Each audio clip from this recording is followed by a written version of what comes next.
programado es el doctor Alfredo Nateras Domínguez, profesor investigador de la Autónoma Metropolitana, Campus Iztapalapa. Por favor, doctor.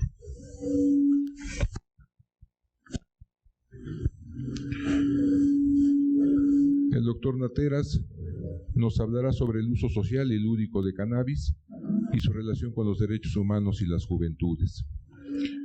Alfredo Nateras es doctor y maestro en Ciencias Antropológicas por la Universidad Autónoma Metropolitana Plantel de Iztapalapa.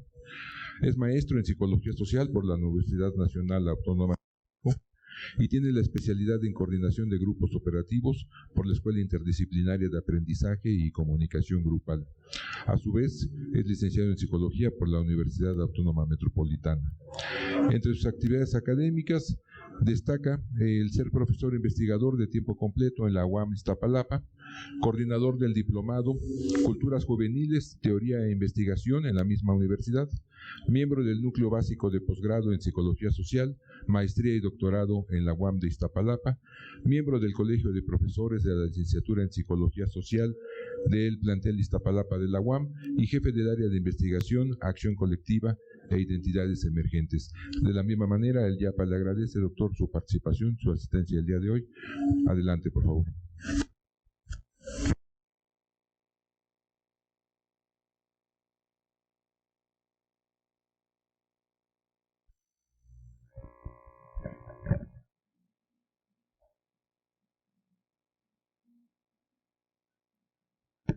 Hola, ¿qué tal? Muy buen día a todos y a todas.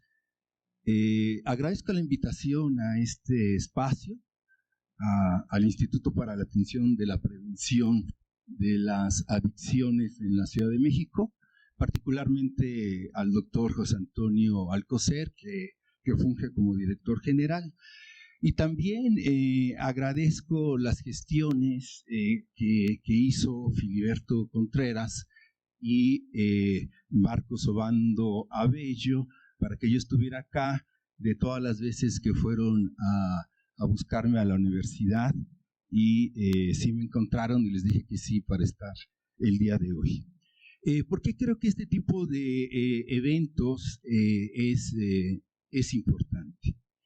Creo que tiene que ver en realidad con un reencuentro a distintas voces y a diferentes miradas, a partir de las miradas de los funcionarios, de los académicos, las académicas, de las instituciones representadas, y también incluiría también a los activistas, con respecto a uno de los asuntos complejos y álgidos de nuestros tiempos contemporáneos, que tiene que ver con el uso social de drogas, las juventudes y ligado con el asunto de los derechos humanos. En ese tenor, en ese sentido, voy a trabajar rápidamente 3 ejes de análisis interrelacionados y vinculados entre sí. El primero le denominé las juventudes, escenarios y contextos, en el entendido de que hay que considerar siempre a los sujetos y actores sociales como las juventudes situados. El segundo eje son los usos sociales y culturales de la cannabis, la marihuana, ¿sí? Y el tercer eje, los derechos humanos en relación a toda esta discusión que está en la agenda nacional, en la agenda académica y de los activistas con respecto a la regulación y o despenalización en el consumo.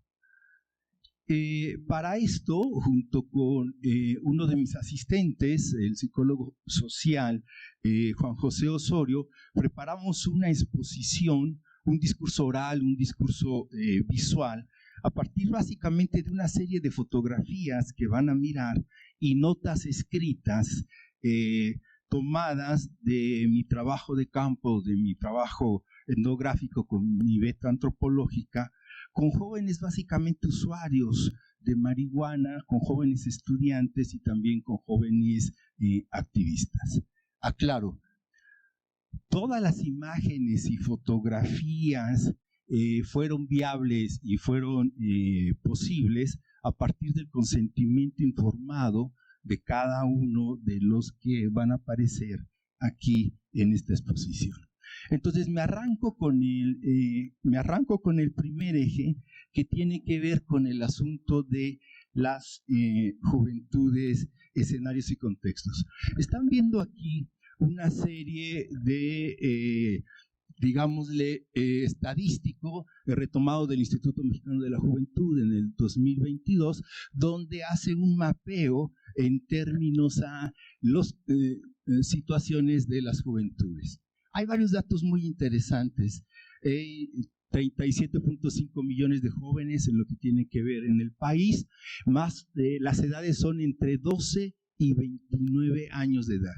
El DIF tiene otra, digamos, nomenclatura, entonces según como los cuentes, son el número que aparece. Entonces, en ese sentido, si volvemos a la anterior, es que creo que está programada, ¿verdad? Va pasando así, ¿no? Entonces, fíjense, hay jóvenes migrantes en aumento, 1,9 millones de 422,000 jóvenes afros, jóvenes jefas de familia, 3.7 millones. Este dato es importante y va en aumento. Jóvenes en situación de pobreza, jóvenes adolescentes, 13.3 millones. Los pobres en términos de precariedad son 16.2. Jóvenes rurales, ¿sí?, que los podemos ubicar en el campo, 14.4 millones. Y jóvenes indígenas o de distintas etnias, 8 millones. Ahora sí, ¿qué quieren decir estas cifras? A las cifras hay que preguntarles. Entonces, las juventudes son heterogéneas, dadas las cifras, son heterogéneas, son múltiples, son diversas. Por lo tanto, hay distintas formas de ser juventudes. Esto es así, entonces lo siguiente, la pregunta sería, ¿cómo se construye la condición sociocultural de la juventud? Siguiendo a la colega Maritza Urteaga, se construye a partir del género. No es lo mismo, evidentemente, la condición de ser joven hombre y o mujer. En el hábitat, en el lugar donde se vive o se habita. En relación a la clase social, todavía existen las clases sociales. En relación a la etnia que se pertenezca. En relación también a las cuestiones, digámosle, ideológicas. De tal suerte que entonces, ahora sí, si vamos corriendo las demás, el rostro, las tesituras de las juventudes en México y por consiguiente en América Latina, a partir de estos datos, básicamente se configuran por un rostro de las precariedades. La precariedad en términos económicos, laborales, familiares, educativos y recreativos. El asunto de las violencias, ese es otro rostro. Las juventudes contemporáneamente son más violentadas de lo que ejercen las violencias. En ese sentido, en el espacio público, las juventudes están siendo violentadas por los cuerpos de seguridad del Estado, cual sean estos, desde militares hasta policías, y el otro sujeto que aparece es el crimen organizado. En el espacio privado, el enemigo privado número 1 de nuestras juventudes son las familias. 5 de 6 jóvenes observan la violencia en su casa y 3 de 4 la padecen. De tal suerte, entonces, si le vas corriendo a las fotografías, por favor. Entonces, en ese sentido, estas son fotografías de activistas del campamento 420 en el Senado de la República, ¿sí? Entonces, si las vas corriendo, hay 4 fotografías relacionadas con estas juventudes, ¿sí? ¿Sí? Por favor. La siguiente, por favor. Sí, si las van corriendo, sí. Estos son jóvenes reggaetoneros, ¿no? Forjando. ¿Sí?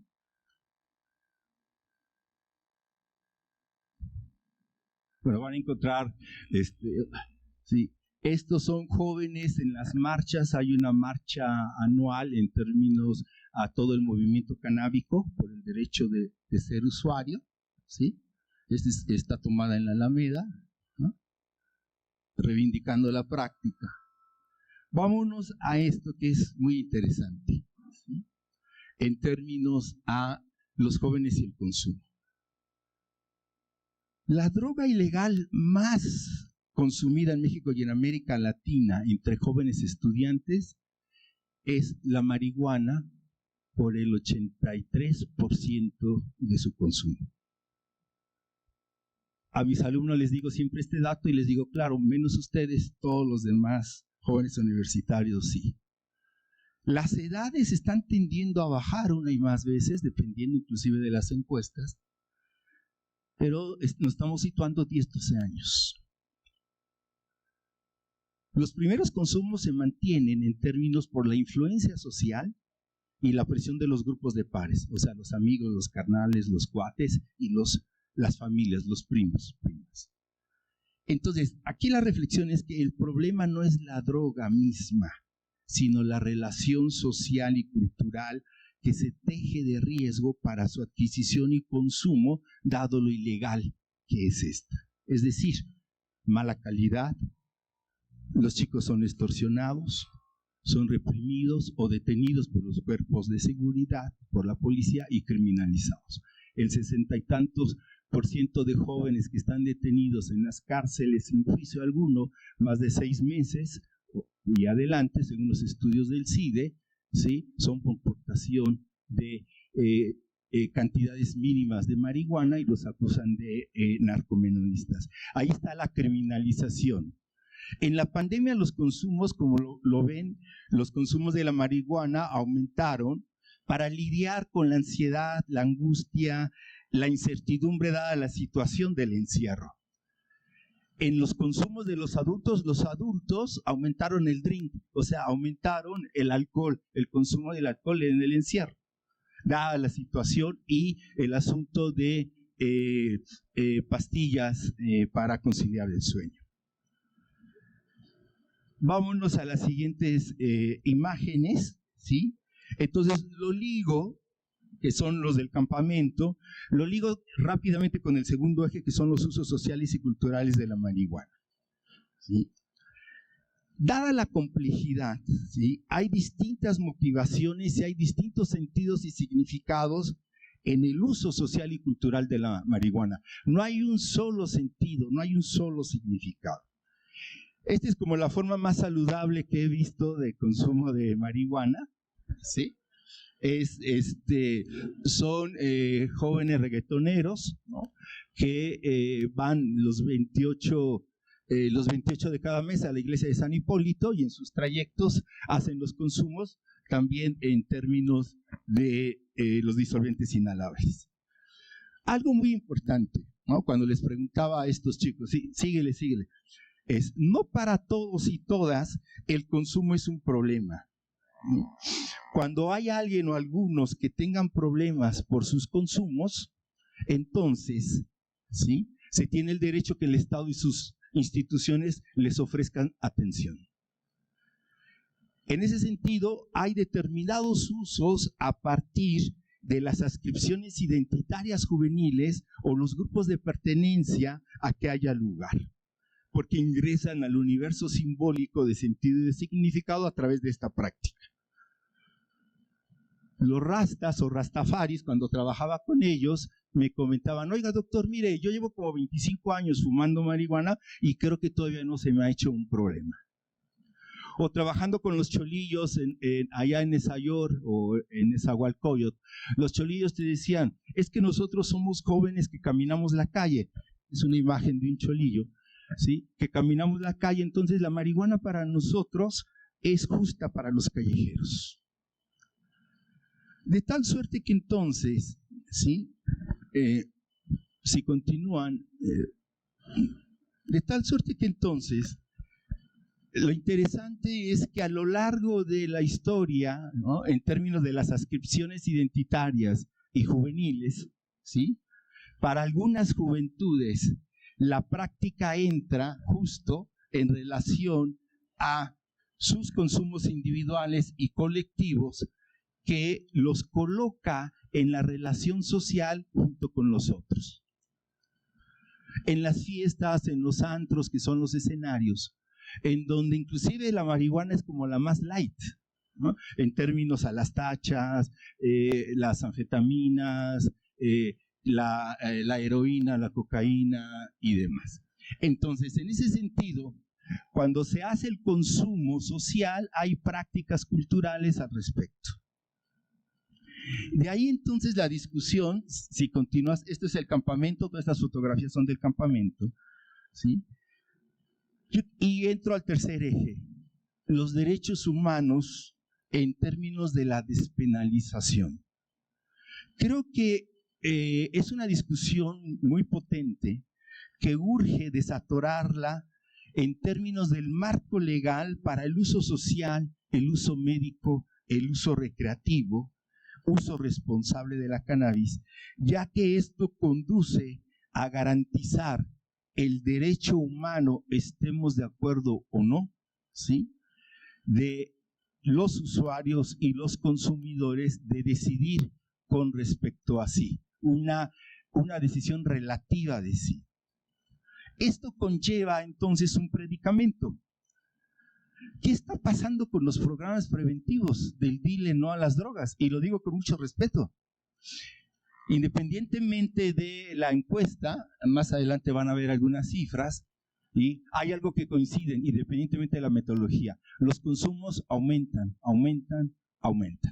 ¿Qué quiere decir eso en términos concretos? Y lo digo con respeto. El programa Dile no a las drogas ha sido un total y absoluto fracaso. ¿Sí? Tal cual. Por lo tanto, en ese sentido, en ese tenor, ¿sí?, la oferta en el espacio público aumenta. De tal suerte que entonces hay que replantear todo el programa preventivo, ¿sí?, a nivel local, a nivel nacional e internacional, ya que justamente esta política prohibicionista ha sido un fracaso. De tal suerte que hay que reconducir el camino hacia los derechos humanos con programas de reducción de daño y de riesgo y la decisión relativa de sí. Y termino con una cita de un colega antropólogo, quizá algunos lo conozcan, Oriol Romaní, catalán, que dice lo siguiente, cito, y pueden correr las fotografías. En lugar de intentar eliminarla, como de manera utópica y contraproducente se ha hecho hasta ahora con muchas drogas, mejor nos iría a todos intentar ver cómo se puede gestionar este tipo de adicción en el contexto de las grandes y pequeñas dependencias que configuran nuestra vida como seres humanos, para que no resulte un impedimento más a las ya difíciles condiciones de inserción social de grandes sectores juveniles, sin un tipo de experiencias a través de las que puedan haber aprendido algo sustantivo para su vida. Y termino con una imagen, ¿sí?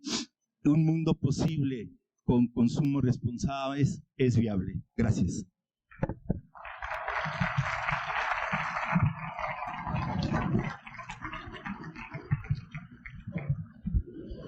Muchísimas gracias, doctor, por su participación. Reciba usted de manos del director del Instituto para la Atención y las Prevenciones nuestro reconocimiento por su participación en el